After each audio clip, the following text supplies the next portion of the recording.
Hello friends, कैसे हो आप लोग। मैं उम्मीद करता हूँ कि आप अपने प्रीलिम्स के हैंगओवर से अब पार पा चुके होंगे और मेंस की तैयारी में लग गए होंगे। Okay, so today we are going to discuss the GS paper 1 of 2020 examination of MPPSC mains. ठीक है, और यहाँ से अपन एक तरीके का एनालिसिस करेंगे कि पीएससी किन टॉपिक्स पे ज़्यादा फोकस कर रहा है। ठीक है, एंड होपफुली आपको ये वीडियो यूजफुल लगे। And before we start, please make sure to press that subscribe button. Now beginning the video, first discussing Kot Diji. Kot Diji, आप जैसा भी प्रोनाउंस करो। सो ये, जैसे आप जानते हो कि एक इंडस वैली सिविलाइजेशन साइट है ये। ठीक है, आप इतना भी लिख देते कि Kot Diji is an Indus Valley civilization site, तो इतने में ही आपको 2 नंबर तो गारंटेड थे, क्योंकि सिर्फ 3 मार्क्स का जो क्वेश्चन है उसकी 10 वर्ड लिमिट है, यानी आप 10 वर्ड्स ही लिख सकते हो। ठीक है, तो इतना आप सेंटेंस बनाते काफ़ी था, बहुत ही काफ़ी था इसके लिए। ठीक है, नाउ दूसरा क्वेश्चन है श्रोत सूत्र। ठीक है, सो ये जो अपना वैदिक लिटरेचर है वहाँ से क्वेश्चन उठाया है। ठीक है, तो इसके बारे में आप लिख सकते थे कि ये basically a deciphered version of Shruti था। ठीक है, श्रुति का जो एक तरीके से आप कह सकते हो कि श्रुति से ये निकला हुआ है श्रोत सूत्र। ठीक है, और इसमें किस चीज़ की बात करी गई श्रोत सूत्र में? बेसिकली रिचुअल्स और राइट्स जो प्रीस्ट को परफॉर्म करने वो श्रोत सूत्र में दिए हैं। ठीक है, श्रोत सूत्र में दिए गए। ये इतना आप लिखते more than sufficient to give you at least 2 और 2.5 मार्क्स। ठीक है, अब अपन ये 2 सोर्स देखते हैं कि इनसे अपन क्या डिराइव करते हैं। ठीक है, सो ये कोट दीजिए, ये एक एंशियंट साइट है ना, याद रखिएगा आप, ancient site of Indus Valley civilization. Now looking at this श्रोत सूत्र, ये क्या है? ये भी एक एंशियंट टेक्स्ट है ना, ऑफ ड्यूरिंग द वैदिक टाइम। सो अब अपन यूनिट 1 का जो अपना हिस्ट्री का सिलेबस है उसमें आप पढ़ सकते हो कि political, economic, social and cultural history of India from Harappan civilization to 10th century AD। ठीक है, सो हड़प्पन सिविलाइजेशन सीधे कोट दीजिए पूछ लिया, फिर वैदिक टाइम से स्रोत सूत्र पूछ लिया। अब तीसरा क्वेश्चन देखते हैं क्या है।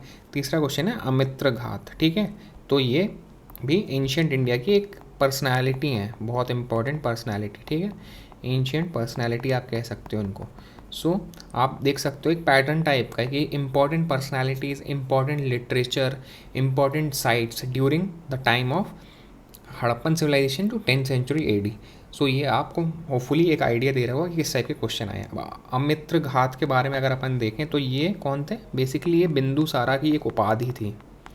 तो अगर आप इतना भी लिखते कि it was a name of, it was a title which was given to Bindusara. ठीक है, तो इसमें भी आपको 3 मार्क्स, अगर अच्छा इन्विजिलेटर होता तो आपको 3 मार्क्स भी दे देता, वरना 1 पॉइंट और आप इसमें लिख सकते थे कि ये अशोका के फादर भी थे, इतना आप लिखते। और या ये भी लिख सकते थे कि he was a king of Mauryan empire. बस इसमें से आप कुछ भी इंक्लूड करके लिखते, more than enough for a 3 marker, है ना। So now discussing the fourth question, Debal. ठीक है, अब ये क्या है? ये अगेन एक साइट है, साइट कह लो आप या इम्पॉर्टेंट लोकेशन कह लो इसको, देबल को, है ना। सो ये कहा कि इसके बारे में क्या खासियत है कि ये it was the first site which was attacked by Mohammad bin Qasim. ठीक है, सो आपको ये इससे में आप लिखते तो ये काफ़ी था, और ये कराची में, पाकिस्तान में आप लिख सकते थे, पर ये थोड़ा टफ क्वेश्चन था, बहुत ही फैक्चुअल था, शायद ही किसी को बने। ठीक है ना, फिर पांचवा जो क्वेश्चन था दीवाने इंशा। तो आप देख रहे हो जो इम्पोर्टेंट टर्मिनोलॉजी है, टेक्स्ट है, उसी पे फोकस करा जा रहा है ना। आप देख सकते हैं, यहाँ वॉर के बारे में नहीं पूछा, या कुछ जो उन्होंने फॉरेनर्स के साथ वॉर लड़े हुए उन सब पे ज़्यादा फोकस नहीं है। बेसिकली फोकस जो है इम्पॉर्टेंट पर्सनालिटीज़, टेक्स्ट, लिटरेचर पे ही है, या डिपार्टमेंट, जैसे कि दीवाने इंशा, ये मेडिवियल इंडिया का एक डिपार्टमेंट है, दिल्ली सल्तनत के टाइम पे जो काम करता था। ठीक है, बेसिकली एडमिनिस्ट्रेटिव डिपार्टमेंट था दिल्ली सल्तनत के टाइम पे। आप ये भी लिख सकते थे कि स्टेट करस्पॉन्डेंस था, ये सब कुछ देखता था, स्टेट एडमिनिस्ट्रेशन वगैरह। ठीक है, वो सब मैं बाद में डिस्कस करूँगा जब डिटेल्ड आंसर राइटिंग वीडियो बनाऊंगा। अभी जस्ट मैं आपको एक आइडिया दे रहा हूँ कि किस टाइप के क्वेश्चन पूछे जा रहे हैं। अगर आप इसको पुट करोगे किस टॉपिक में आता है, सो ये टर्मिनोलॉजी में आ जाएगा। ठीक है, जो इंपॉर्टेंट टर्मिनोलॉजी रहती है, और प्रीलिम्स में भी आपने पढ़ा होगा बहुत सारे ऐसे दीवाने खास, दीवाने अर्ज जो बनाते थे दिल्ली सल्तनत के टाइम, सो वहाँ से क्वेश्चन लिया है। ठीक है, फिर ताराबाई के बारे में अगर देखें तो ये भी आप देख लो। फिर ये एक अगेन पर्सनालिटी पे क्वेश्चन पूछा है, ठीक है। कितने क्वेश्चन हो गए पर्सनालिटी पे? 2 क्वेश्चन हो गए 6 में से। एक ताराबाई, उसके पहले अमित्र घात पूछा था, है ना। सो आई होप आपको आइडिया मिल रहा है कि आपको कहाँ फोकस करना है अपनी मेंस की तैयारी में। इनके बारे में आप लिख सकते थे कि ये रीजेंट थी मराठास की, ठीक है। इन्होंने औरंगज़ेब के टाइम भी काफ़ी ब्रेवली फाइट करी थी, ठीक है। तो आप औरंगज़ेब का पीरियड जैसे 1707 के अराउंड था, तो आप ये भी लिख सकते थे कि इसी अराउंड ये पीरियड में था। मोर देन इनफ, आप बस इतना लिख सकते थे कि she was a regent of Maratha empire and she fought bravely against Aurangzeb, बस इतना काफ़ी था, ठीक है। नाउ अहोम रिबेलियन आ गया। तो ये किस टॉपिक में है? यूनिट 3 आप देखोगे उसमें है reactions of Indians against British and colonial rule, peasant and tribal movements. तो ये 2 जो क्वेश्चन है, Ahom rebellion and Moplah rebellion, ये सीधे सीधे वहीं के पीजेंट एंड ट्राइबल रिवोल्ट जो हुए थे, ठीक है, ड्यूरिंग द अर्ली 80s। सो वहाँ से क्वेश्चन लिया है। और ये तो बहुत इंपॉर्टेंट है, आपको पता है गिनी चुनी रिवोल्ट्स हैं, उन सब पे आप शॉर्ट नोट्स प्रिपेयर करो and you will do very good in these types of question. अगर आपको क्विक समरी दूँ मैं, तो मोपला रेबेलियन कहाँ हुई थी? मालाबार में। बस आपको 3 मार्कर के लिए एक फैक्ट अच्छा सा लिखना है। आप एक लोकेशन बता सकते हो कि कहाँ हुई थी और एक लीडर बता सकते हो। सो मोपला का लीडर तो ऐसा सच मुझे याद नहीं है, पर ये बेसिकली अगेंस्ट फ्यूडल लैंडलॉर्ड्स हुई थी, जो कि फ्यूडल लैंडलॉर्ड्स जो कि अपर कास्ट हिंदूज थे, ठीक है। इतना आप लिखते, you would have gotten at least 2.5 marks. Similarly Ahom rebellion का हुई थी, तो आप एक लोकेशन लिख दो उसको कि असम में हुई थी, ठीक है, बहुत ईजी है। और इसका लीडर जहाँ तक था कौन था?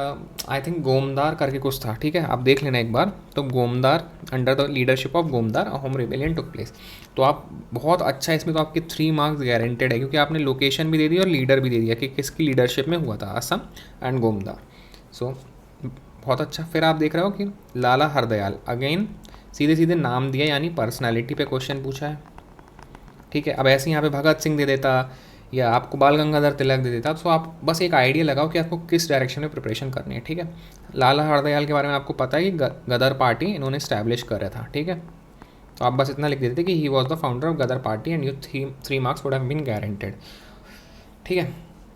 नाउ भील रिबेलियन, अगेन ये किस यूनिट में है आपका? ये भी यूनिट 3 में ही है, क्योंकि ये भी एक रिबेलियन ही थी, प्रो पीजेंट और आप ट्राइबल रिवोल्ट जो भी कह लो इसको। सो ये तो आपने MPPSC के लिए प्रिपेयर करा ही होगा। सो इसके बारे में अगर आप अभी तक वीडियो में बने हो, तो मुझे भील रिबेलियन के बारे में एक प्यारा सा 3 मार्कर आप कमेंट्स में लिखना, ठीक है, बस 10 वर्ड के अंदर। जो सबसे अच्छा आंसर आएगा उसको मैं पिन करूँगा, ठीक है। सो प्लीज़ मेक श्योर आप भील रिबेलियन के बारे में एक लाइन बहुत अच्छी लिखो ना। ग्यारसपुर, ये अगेन एक साइट हो गई, ठीक है, मिडीवियल इंडिया की बहुत इंपॉर्टेंट साइट है। हिंदू, जैन, बुद्धिस्ट मॉन्यूमेंट सब यहाँ मिलते हैं। आप लिख सकते थे Gyaraspur, it is located in Vidisha district, Vidisha district के अंदर आती है, और यहाँ पे हर धर्म के एंशियंट मॉन्यूमेंट्स वगैरह है, ठीक है। सो ये बेसिक क्वेश्चन था और आपको अच्छे मार्क्स मिलते इतना आप लिखते ना। कुंवर रघुनाथ शाह, ये आता है अपना यूनिट 4 से क्वेश्चन, ठीक है, यूनिट 4 से, जो कि है MP में फ्रीडम मूवमेंट, फ्रीडम स्ट्रगल, ठीक है, कल्चरल हेरिटेज वगैरह। सो ये आप फिर देख रहे हो एक पर्सनालिटी के बारे में क्वेश्चन पूछा है। अभी तक कितनी पर्सनालिटी हो गई देखो। सबसे पहले बिंदुसारा, ठीक है, बिंदुसारा, फिर उसके बाद आपका रघुनाथ शाह, उसके बाद लाला हरदयाल, ठीक है, ताराबाई। सो देखो 12 क्वेश्चन में 4 पर्सनालिटी के पूछे हैं क्वेश्चन, तो इसीलिए अपन एनालिसिस कर रहे हैं कि कहाँ पे अपना ज़्यादा फोकस होना चाहिए मेंस एग्जामिनेशन में। फिर देखिए मल्हार राव होलकर, एक और पर्सनालिटी आ गए, ठीक है, MP के काफ़ी इंपॉर्टेंट पर्सनालिटीज़ में से एक है, ये होलकर डायनेस्टी से थे। फिर आप लिख सकते हो, इनके बारे में डिस्कस नहीं कर रहा हूँ, ठीक है। बुंदेला रेबेलियन 1842 में हुई थी, अपन को पता है, ये एक पॉइंट आप लिख सकते थे। फिर किसके लीडरशिप में हुई थी, तो आप लिख सकते थे हृदय शाह, और भी 2-3 जो लोग थे उनका नाम लिख सकते थे और आपको 3 नंबर मिल जाते। अवंतीबाई के बारे में पूछा है फिर से, अगेन पर्सनैलिटी, ठीक है। सो आपको होपफुली एक आइडिया मिल रहा है कि आपको जो भी इम्पोर्टेंट डायनेस्टी है MP की, जैसे होलकर डायनेस्टी, ठीक है, सिंधिया डायनेस्टी, सिंधिया डायनेस्टी हो गई, ठीक है। फिर गोंडवाना डायनेस्टी ले लो, गोंडवाना बहुत इंपॉर्टेंट डायनेस्टी रही है MP की, ठीक है। कलचुरी डायनेस्टी ले लो। तो ऐसे आप जो भी डायनेस्टी लोगे उनकी जो इम्पोर्टेंट पर्सनालिटी है उन पे आपका बहुत ज़्यादा फोकस रहना चाहिए। अवंतीबाई के बारे में आप लिख सकते थे कि रामगढ़ जो एरिया था वहाँ पे रूल करती थी और 1857 की रिवोल्ट में उन्होंने पार्ट लिया था, है ना। सो बहुत ईजी था। सो इस तरीके से अपने 15 क्वेश्चन डिस्कस हो गए और मैंने आपको एक ओवरव्यू देने की कोशिश करी कि आपको किन चीज़ों पे फोकस करना है। टू सम इट अप, आप देखिए ध्यान से, एक तो एंशियंट साइट्स बहुत इंपॉर्टेंट है, जैसे हड़प्पा हो गई, मोहनजोदारो हो गई, ये सब आपको प्रिपेयर करने शॉर्ट नोट्स के फॉर्म में, ठीक है। फिर एंशियंट लिटरेचर हो गई, जो भी जैसे मुद्राराक्षा हो गई, विशाखा दत्त की, ऐसे बहुत सारी बुक्स हैं, उन पे आप छोटे छोटे पॉइंट्स लिख लिए, ठीक है। फिर जो डिपार्टमेंट्स हैं इंपॉर्टेंट, दीवाने खास, दीवाने इंशा, दीवाने अर्ज, डिपार्टमेंट से दिल्ली सल्तनत के वो प्रिपेयर करो आप। रिबेलियन बहुत अच्छे से प्रिपेयर करो, Ahom rebellion, Moplah rebellion, Bhil rebellion, बहुत सारी रिबेलियन हुई हैं, एका रिबेलियन। सो आप सारी रिबेलियंस स्पेक्ट्रम में बहुत अच्छे से दिए समरी, वो याद रखिए। तो आपको पक्का से क्वेश्चन बनेगा जो भी यूनिट 3 के अंदर आएगा पेपर 1 के, ठीक है। फिर इंपॉर्टेंट पर्सनालिटी तो आपको याद रखनी है, जैसे लाला हरदयाल के बारे में पूछा था, ऐसे भगत सिंह या राजा राम मोहन रॉय, किसी के बारे में शॉर्ट नोट्स दे सकते हैं। बहुत इंपॉर्टेंट पर्सनालिटी ऊपर ऊपर आपको याद रहनी चाहिए। फिर एमपी में जो इम्पोर्टेंट डायनेस्टी थी, होलका डायनेस्टी, सिंधिया, गोडवाना, कलचुरी, त्रिपुरी, जो भी इम्पोर्टेंट डायनेस्टी थी, उनमें से आपको जो सबसे इम्पोर्टेंट रूलर्स हैं उन पे फोकस करना है। जैसे कि इसमें पूछा था मल्लारा होलकर, कुंवर रघुनाथ शाह, क्योंकि ये फ्रीडम मूवमेंट भी इन्होंने पार्ट लिया था। इस तरीके से आपको याद रखना है, ठीक है। So with this I conclude this video, और नेक्स्ट वीडियो में अपन जो 5 मार्कर्स आए थे लास्ट ईयर उसको एनालाइज करेंगे। और अगर आपको पसंद आया हो तो please make sure to subscribe and like the video, और अपने दोस्तों के साथ भी शेयर करो हो सके तो। See you in the next one. Thank you, bye.